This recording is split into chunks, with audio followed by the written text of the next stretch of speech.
আসসালামু আলাইকুম কাকু। ওয়ালাইকুম আসসালাম। এই যে দেখতেছি অনেকক্ষণ যাবত আপনি যে ইস্তেমার এই জঙ্গলগুলা পুড়তাছেন, বনগুলা, এটা মানে কেন? কেন ফুটতেছি মানে আমাদের 5 দিনের জ্বর হবে তো এই জন্য মাঠটা পরিষ্কার করার জন্য এগুলো আমরা মানে কাজ করতেছি আর কি। এই যে ইস্তেমার মাঠটা পরিষ্কার করতেছেন না? জি জি জি। এটা কখন থেকে করতেছেন? আজকে দেখতেছি অনেকদিন ধরে আপনারা এগুলা এই যে বাঁশগুলা কাটতেছেন। জি জি জি।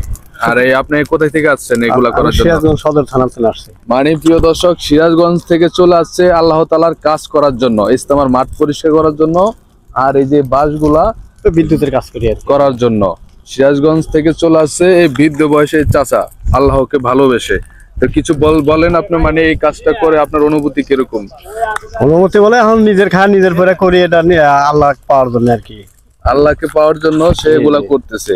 আমরা তো পরিষ্কার করলাম, আপনারা এসে এই অনুষ্ঠানে সব যোগদান করেন, ইবাদত করেন, চিল্লা যাবেন 1 চিল্লা 3 চিল্লা শাল এর জন্য যাওয়ার চেষ্টা করেন। দর্শককে ভিডিওটা শেয়ার করবে আপনার মনে হয়? আমার মনে হয় শেয়ার করতে পারে, এখন যতটুকু আল্লাহ যা কারণে সে আসতে পারবে আর কি। মানে আপনি সকলের উদ্দেশ্যে বলেন যে সকলে কি আসলে আয়সা এটা করা উচিত কিনা, সেটা আপনি বলেন। সবারই করা উচিত, কিন্তু সবাই তো করে না। এখন আমরা নিজের দায়িত্ব মনে করি আর কি। আর আমরা তো আর কারোর মজুরি নিই না, নিজের মানে নিজের খাই নিজের পরে ইস্তেমার কাজ করতেছে সকলের সেবা যত্ন করার জন্য। জি জি। তো চাচার সাথে অনেক সুন্দর কথা বললাম, সেটা আপনারা দেখতে পাচ্ছেন। এখন আমরা আরো কাকুদের কাছে চলে যাব। তো কাকা আল্লাহ হাফেজ। হ্যাঁ, আসসালামু আলাইকুম। ওয়ালাইকুম আসসালাম। আসসালামু আলাইকুম। ওয়ালাইকুম আসসালাম ওয়া রাহমাতুল্লাহ। কাকু আপনার নাম কি? আমার নাম মোহাম্মদ হক সাহেব। কোথা থেকে আসলেন? আমি এসেছি ঠাকুরগাঁও জেলা বালিয়াডাঙ্গি থানা থেকে। মানে সেই ঠাকুরগাঁ থেকে এসেছেন আপনি ইস্তেমার কাজ করার জন্য? মাশাআল্লাহ মাশাআল্লাহ। প্রিয় দর্শক, ঠাকুরগাঁ থেকে চলে আসছে এই চাচা এই ইস্তেমার কাজ করার জন্য। আর এই বাসগুলো সে রীতিমতি অনেকে মিলে বাসগুলো গাড়ি ফেলছে। আর এখানে এই চাচার মুখ থেকে শুনবো সেই ইস্তেমার কাজ করে মানে তার কাছে অনুভূতি কিরকম লাগতেছে। আলহামদুলিল্লাহ, ইস্তেমার কাজ করে আমরা সকলে আনন্দ পাচ্ছি এবং আমাদের দিলগুলো পরিষ্কার হইতেছে যে এই কাজ করে যেন আমরা আখেরাতের কামাই করে যাইতে পারি, মানে জাহান্নাম থেকে বেঁচে জান্নাতে যাইতে পারি, এই উদ্দেশ্যে কাজ করা। এই কাজের বেনিফিট এবং এই কাজের লাভ যেন দুনিয়াতে আমরা কারো কাছে আশা করি না, একমাত্র আল্লাহর কাছে আশা করি এবং আল্লাহর কাছ থেকে নিব। আল্লাহ তাআলা আমাদেরকে দান করবে। আমাদের ঈমান আমল যেন সুন্দর হয়ে যায়, সমস্ত দুনিয়ার মানুষ যেন এরকম জাহান্নাম থেকে বেঁচে জান্নাতে যেতে পারে, এই জন্য এই ইস্তেমার কাজ হইতেছে। এখানে কোরআন হাদিসের সম্বন্ধে কথা হবে, আলোচনা হবে। সমস্ত মানুষ শুরু থেকে শেষ পর্যন্ত কেমনে সঠিক রাস্তায় চলতে পারবে, ইহদিনাস সিরাতাল মুস্তাকিমের পথে চলতে পারবে, এই উদ্দেশ্যেই ইস্তেমা, এই উদ্দেশ্যেই 5 দিনের জোর, এই উদ্দেশ্যেই কোরআন হাদিসের আলোচনা হবে।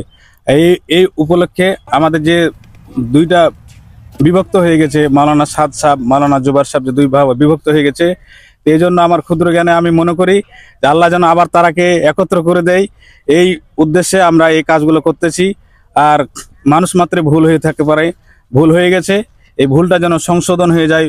আমি সমস্ত দেশবাসীর কাছে, সমস্ত মানুষের কাছে এটা দোয়া চাচ্ছি, আশা করি যেন সবাই দোয়া করবে, সবাই চেষ্টা করবে, এই চেষ্টাটা যেন আল্লাহর কাছে সফল হয়, যেন একত্র হয়ে যেমন মাওলানা জুয়ার সাহেব, মাওলানা সাদ সাহেব একই টেবিলে একই চেয়ারে বসে 2 জনে বয়ান করেছে, সুন্দরভাবে আমাদেরকে দিক নির্দেশনা দিয়েছে, আবারও যেন দিক নির্দেশনা দিতে পারে, এই উদ্দেশ্যে আমরা ইস্তেমার মাঠে এই কাজগুলো করতেছি। আর আমি মনে করি যে মাওলানা জুবার সাহেব এবং মাওলানা সাদ সাহেব উভয়ের দিকগুলো যেন ভুল ভ্রান্তি বুঝে তারাও যেন উভয়ে এগিয়ে আসে এবং আল্লাহর কাছে তওবা করে। কেউ যদি দিনের জন্য ছোট হয়ে যায়, আল্লাহ তাকে বড় করে দিবে ইনশাআল্লাহ। যেমন আবু বকর সিদ্দিক রাদিয়াল্লাহু তাআলা আনহু দিনের জন্য এরকম বলছে, তার 13টা দোকান ছিল, সে সমস্ত জান মাল খরচ করে দিয়েছে, শেষ পর্যায়ে সে ছালার চোট পড়েছে। আল্লাহ তাআলা তাকে এরকম দুনিয়াতেই সমস্ত খলিফাদের কি মুসলমানের খলিফা বানাই দিয়েছে এবং আখেরাতে 8টা জান্নাত তার জন্য আহলান সাহলান করতেছে। এরকম এই উম্মতের মধ্যে সর্বপ্রথম আবু বকর সিদ্দিক রাদিয়াল্লাহু তাআলা আনহু জান্নাতে না যাওয়া পর্যন্ত কোনো এরকম উম্মত জান্নাতে যাইতে পারবে না। এই জন্য আমি মনে করি যেন মাওলানা সাদ সাহেব, মাওলানা জুবার সাহেব আবার যেন একত্র হয়ে যায় এবং একই চেয়ারে বসে, একই এরকম মিম্বারে বসে কোরআন হাদিসের কথা আমাদের গোটা বিশ্ববাসীকে কিয়ামত পর্যন্ত আনেওয়ালা উম্মতকে দিক নির্দেশনা দিতে পারে। কোরআন হাদিস অনুযায়ী এই বক্তব্য আমি ক্ষুদ্র জ্ঞানে বললাম এবং সমস্ত জনগণের কাছে আমি এটা অনুরোধ করতেছি, সবাই যেন দোয়া করে, সবাই যেন চেষ্টা করে, এই জন্য এই বিভাজনটা যেন একত্র হয়ে যায় এবং সবারই চেষ্টা একত্র হয়ে যদি আমরা এই কাজগুলো করি, তাহলে আমাদের মধ্যে কোনো দ্বিধাদ্বন্দ্ব থাকবে না, হিংসা বিদ্বেষ থাকবে না। হ্যাঁ, আমরা এই জন্য আপনাদের কাছে এরকম দোয়া প্রার্থী ইনশাআল্লাহ। এখন আমাদের মানে হচ্ছে যেটা এই প্রথম পর্ব ইজতেমার এটা কত তারিখে শুরু হবে আপনি কি জানেন? এটা 1 তারিখে শুরু হবে আমাদের বলা জানুয়ারি হয়েছে মাসের 31 তারিখে। জানুয়ারি মাসের 1 তারিখে 31 তারিখে, ফেব্রুয়ারির 2 তারিখে শেষ হবে। 2 তারিখে শেষ হবে। মানে এখন এটা কি আমাদের মানে শেয়ার করে সকলকে জানানো উচিত না? 25 সালে জানুয়ারি মাসের 31 তারিখে শেষ হবে, ফেব্রুয়ারি মাসের 2 তারিখে। জি। আর দ্বিতীয় পর্ব আবার শুরু 7 হবে তারিখ থেকে 7 তারিখ থেকে 10 তারিখ পর্যন্ত, 10 9 তারিখ পর্যন্ত। প্রিয় দর্শক, ওনার কথা খুবই ভালো লাগলো। তো এই পর্যন্তই ওনার থেকে কথা নিলাম। ভালো থাকবেন, সুস্থ থাকবেন, আল্লাহ হাফেজ। আসসালামু আলাইকুম রহমতুল্লাহ।